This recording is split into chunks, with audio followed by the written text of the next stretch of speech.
الحمد لله رب العالمين الرحمن الرحيم مالك يوم الدين إياك نعبد وإياك نستعين اهدنا الصراط المستقيم صراط الذين أنعمت عليهم غير المغضوب عليهم ولا الضالين آمين. السلام عليكم ورحمة الله وبركاته. Alhamdulillah wassalatu wassalamu ala Rasulillah wa ala alihi wa sahbihi ajma'in. Insyaallah kita mulakan dengan buka syafah Al-Qulub. Kita baca bab 10. Itu buku surat di 38. Pasal bab mahabbah Rasul itu kita dah baca. Bab yang ke-9 itu kan kita dah baca sebenarnya maulud Nabi dulu. Jadi kita terus kepada bab yang ke-10, iaitu rindu, ya. Rindu kepada Allah Subhanahu wa ta'ala. Sebenarnya rindu adalah anugerah Allah. Ya, rindu adalah anugerah Allah. Tetapi kepada siapa? Begitu ya. Kepada siapa kita orang mukmin, ya, orang mukmin lain rindunya. Ya, orang yang kafir lain rindunya. Ya, orang mukmin dia merindukan, ya, kita kata berperdampingannya dengan Allah Subhanahu wa ta'ala. Dalam kisah rindu-rindu ni, setiap bangsanya ada tokohnya, ya. Dalam soal rindu ni, kalau Mesir itu Nabi Yusuf dan Zulaikha, ya. Kalau kita di sebelah kita ada kuda dan contoh ada dalam soal ada Romeo and Juliet, jadi maknanya di situ setiap ada Adam dan Hawa, begitu ya. Tapi apapun, ya, rindu Allah itu mengatasi segala-galanya.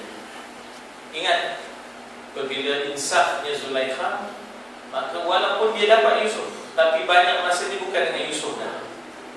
Dia sudah banyak masa dia dengan Allah. Ya tak?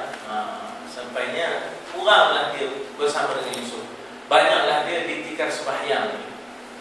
Begitulah bila dah sampai kepada cinta hakiki, rindu yang sebenarnya adalah rindu kepada Allah Subhanahu wa ta'ala. Ya. Jadi katanya apa? Cinta adalah perpautan jiwa seseorang terhadap, kata pengarang kita Imam Ghazali rahimahullah, sebagai ilmu jiwa ataupun ahli ilmu jiwa dan ahli ilmu falsafah dan ahli ilmu psikologi. Ya, kata beliau apa? Cinta adalah perpautan jiwa seseorang terhadap seseorang yang dipandang dapat melazatkan ataupun membahagiakan, memberikan rasa gembira, dapat memberikan kepuasan, dapat memberikan maknanya keseronokan, ya, dalam diri dia. Maknanya yang dimaksudkan ialah perpautan jiwa, ya.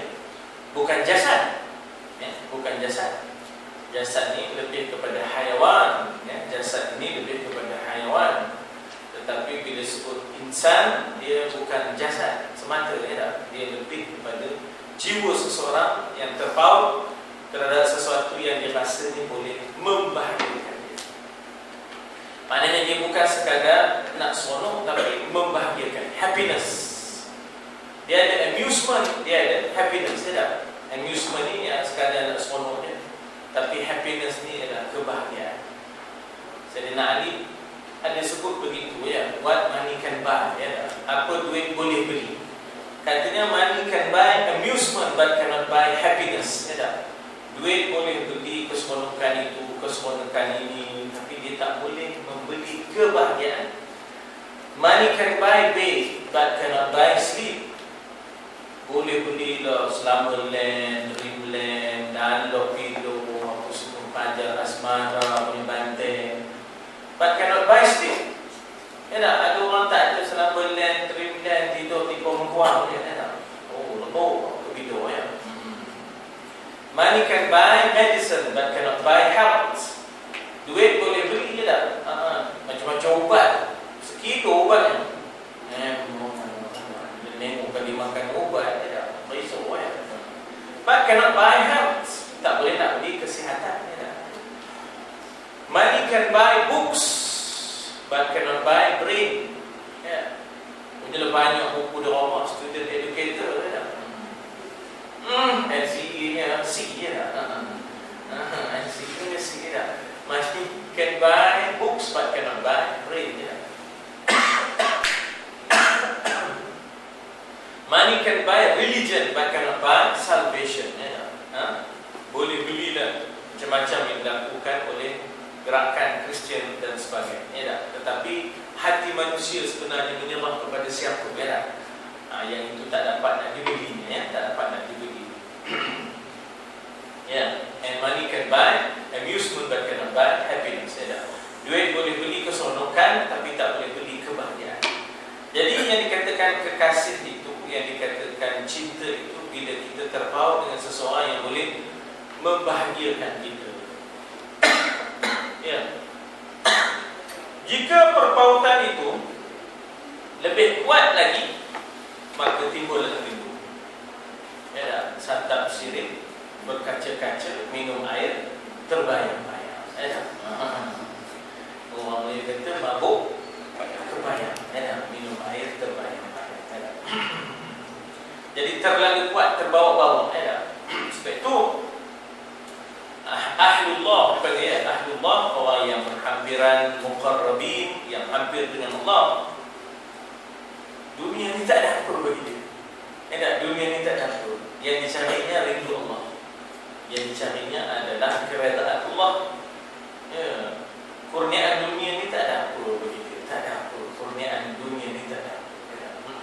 Yang dicarinya adalah bagaimana dia nak bermunajat, berbisik-bisik, bercakap-cakap dengan Allah. Allahu Akbar.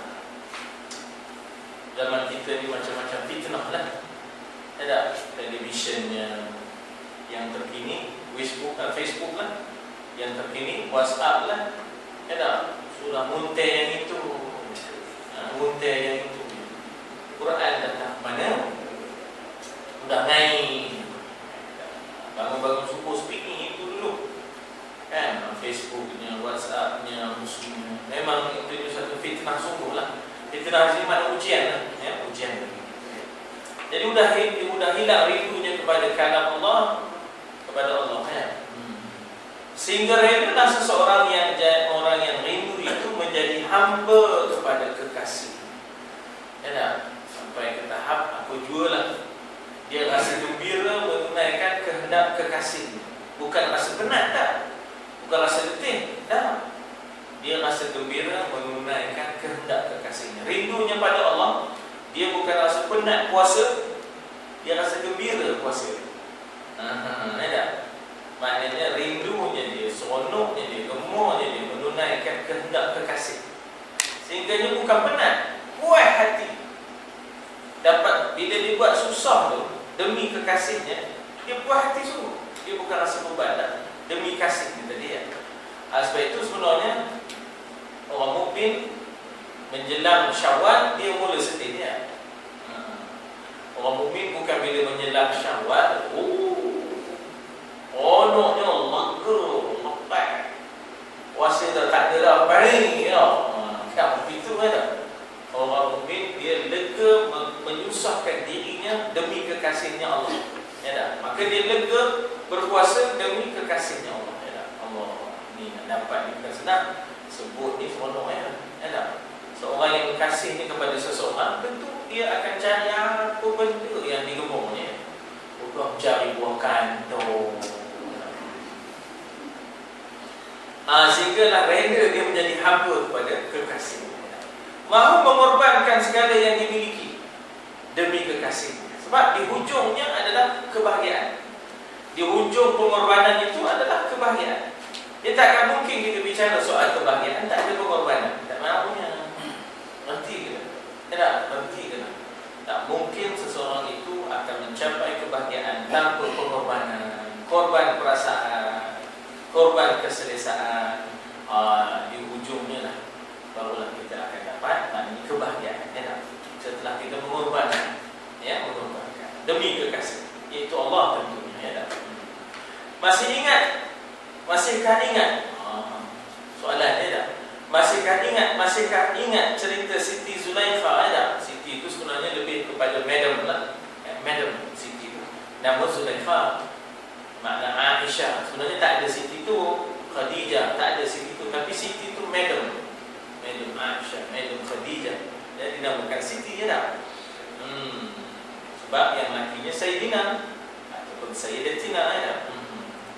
Kisah Zulaikha ketika cintanya kepada Yusuf alaihissalam teramat sangat sehingga sampai pada puncak kerinduan itu sebelum dia mengenal Allah. Ya tak?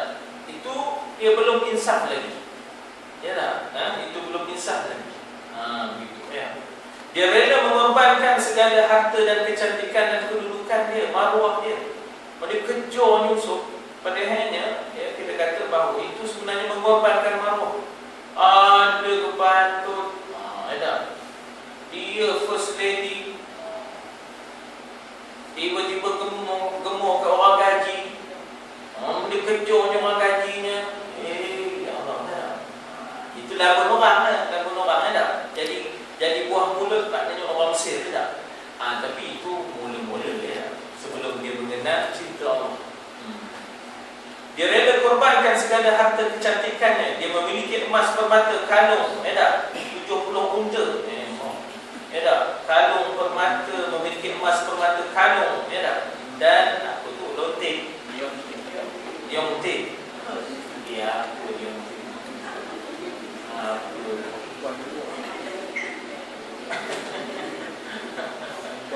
Jumpa je boleh yontik. Aduh, salah orang sawu macam yontik, ya tak? 70 unta lah, ya. Memiliki emas permata kalungnya 70 unta. Banyak, bawa unta kena bawa, ya tak? Di tangan lagi, cincin lagi, ya tak? Namun semuanya itu dikorbankan demi cintanya kepada Yusuf alaihissalam. Ya, setiap orang yang berkata hari ini aku ternampak Yusuf, maka dia berikan sebuah kalung gembiranya, lalu ditanya mana, ya tak? Demikian seterusnya sehingga kalung yang habis segala-galanya diberikan di atas nama nak tengok Yusuf ini tadi, ya tak? Dia lupa segalanya selain Yusuf. Dia lupa segalanya termasuk suaminya, ya tak? Dia lupa segalanya, ya, termasuk Tuhannya. Dia lupa segalanya termasuk status dia sebagai First Lady of Egypt, ya tak? Bukan Flo, itu First Lady of Malaysia. Jadi dia lupa segalanya selain Yusuf kerana kerinduannya yang mendalam pada Yusuf. Soal maruah, soal harga diri, habislah, ya tak? Jika dia menghadapkan ke langit, seolah-olah nama Yusuf itu termaktub pada bintang-bintang. Itu lebih kurang macam orang lain pula. Ya tak? Minum air terbayang-bayang tadi lah. Ya, tentu minum air, kita tengok kayu, tiba-tiba nampak orang lain dalam air, bukan kita. Itulah orang lain kata, ya tak? Santap sirih berkaca-kaca, minum air terbayang-bayang. Ya tak? Diceritakan bahawa ketika Zulaikha telah beriman dan telah menjadi isteri Nabi Yusuf, ini kena dah insaf ni, buta matanya, toyok. Dia masa Yusuf dalam penjara tu, rupanya dia menjalani proses keinsafan. Ya, dia mula bertahajud, dia mula mensedarkan dirinya, ya tak? InsyaAllah mana kita boleh tengok nanti tayangannya, kita dah boleh tayang bagaimana kisahnya, ya tak? Ya, sampai buta matanya. Dan setelah Nabi Yusuf memerintah, orang bawa dia jumpa ataupun bawa dia ke istana Nabi Yusuf, tak? Ya tak? Sehingga Nabi Yusuf mendoakan dia. Akhirnya dia nampak balik, dia nampak Nabi Yusuf tu. Ya tak? Dan bukan saja itu, Nabi Yusuf mendoakan sehingga dia kembali semula muka dan rupanya yang indah, iaitu yang Siti Zulaikha tadi, ya tak? Tapi walaupun begitu, setelah dia menjadi isteri kepada Nabi Yusuf AS, ya, sebab dia ni sebenarnya Siti Zulaikha ni tak pernah disentuh oleh suami yang kemarin, ya. Dia malah suka menjauhi Yusuf rupanya lepas. Lebih banyak mendekatkan diri kepada Allah, lebih banyak ditikar sembahyang. Sebab dia dah kenal cinta yang hakiki, ya tak? Bukan cinta jasmani, bukan cinta insan, tapi cinta ilahi. Dia lebih suka menyepi, beribadah, memutuskan diri dipanggil tajarrud. Ya, memutuskan diri itu dipanggil tajarrud. Ya. Untuk beribadah dipanggil tawajjuh. Ya, Ketika Yusuf memanggilnya ke bilik, biasalah suami isteri tak, di siang hari pun, maka dia menolak sampai datang malam. Namun ketika Yusuf memanggilnya di malam hari pun, dia menunda esok dah bah, katanya. Siang tunda malam, malam tunda siang. Apakah ditakhir ni? Ya tak? Ada. Namun ketika Yusuf memanggilnya di malam, maka dia menunda sampai ke siang. Ya tak? Pasal apa? Asyiknya dia dengan zikirnya, tenggelamnya dia dalam mahabbatullah, tenggelamnya dia di dalam rindunya. Dipanggil apa dalam soal ini? Dipanggil syauq. Ya tak? Ya, maknanya dipanggil zauq. Ya, zauq. Nah. Maka akhirnya dia berkata, wahai Yusuf, dahulu memanglah aku menyintaimu, tapi itu sebelum aku mengenali dia. Dia di sini yakni Allah. Ya tak? Jadi maknanya kalau kita bila sudah mengenali Allah, maka dia lebih banyak bermesranya, berdampingnya dengan Allah. Artinya dia lebih banyak berzikir, dia lebih banyak bermunajat, ya. Dan dia menyesal atas dosa-dosa dia yang silam dan sebagainya. Ya. Maka kini setelah aku mengenalnya, yakni Allah, maka tidak ada lagi cinta untuk selainnya. Ma fi qalbi ghairullah, tidak ada dalam hatiku selain Allah. Ada ma fi qalbi ghairullah, tidak ada dalam hatiku selain Allah. Begitu ya, ma fi qalbi ghairullah. Dan aku tidak perlu penggantinya, bukan manusia. Ingat masa Aisyah diminta oleh Abu Bakar untuk memohon atau mengucapkan terima kasih kepada Rasul setelah Aisyah bebas daripada ifk ataupun fitnah zina, ya. Dia dituduh bahawa berzina, ya. Dalam isu hadis al-ifk surah An-Nur, ya, surah. Bila lepas turun surah At-Taubah, dia dilepaskan daripada tuduhan itu, turun ayat melepaskan dia. Maka kata Sayyidina Abu Bakar kepada Aisyah, pergilah kepada Rasulullah, semula ucapkan terima kasih. Aisyah kata, dah, saya akan berterima kasih kepada Allah, ya. Saya tidak akan berterima kasih kepada makhluk, ya dah. Saya akan berterima kasih kepada Allah. Kepada Allah lah saya sebenarnya, ya, maknanya menerimanya, ya, menerima kurnia, ya. Jadi dikata apa di situ? Dikata apa di situ bahawa sehingga Nabi Yusuf terpaksa berkata kepada Zulaikha, ya, adinda, sesungguhnya Allah telah memerintahkan aku untuk demikian. Dan dia mengkhabarkan, dia di sini Allah lah mengkhabarkan wahyunya bahawa dia hendak keluarkan 2 orang putera dari rahimmu, wahai Zulaikha, yang keduanya akan bahkan dijadikan sebagai nabi. Jadi maknanya di sini bukan semata-mata seronok, ya tak? Hubungan itu suami isteri itu bukan semata-mata seronok, tapi nak melahirkan zuriat yang taat kepada Allah, zuriat yang mulia, ya tak? Mengabdi diri kepada Allah. Itu yang kadang-kadang tak dapat dihayati, yang itu yang kadang-kadang tak lama hubungan, ya tak? Hubungan itu tak lama. Pasal dia ingat hubungan itu hanyalah hubungan fizikal, ya tak? Kita nak melahirkan zuriat yang akhirnya zuriat itu adalah zuriat yang mengenal Allah dan cinta Allah, ya. Jadi yang aku mahu, yang diminta oleh, yang diarahkan kepadaku, yang dikhabarkan kepadaku, Allah hendak supaya lahir daripada rahimmu, wahai Zulaikha, 2 orang putera. Maksudnya bukan kembar pula, tapi maknanya akan adalah 2 orang putera yang bakal menjadi nabi. Kemudian Zulaikha berkata, jika Allah memerintahkanmu demikian, sami'na wa ata'na. Jadi artinya dia bukan memenuhi bujukan Yusuf itu, tapi arahan Allah. Maknanya bersama itu pun dengan arahan Allah. Ya, ini wa ma umiru illa liya'budullah mukhlisina lahu din. Maknanya kita kata buat apa pun kerana Allah.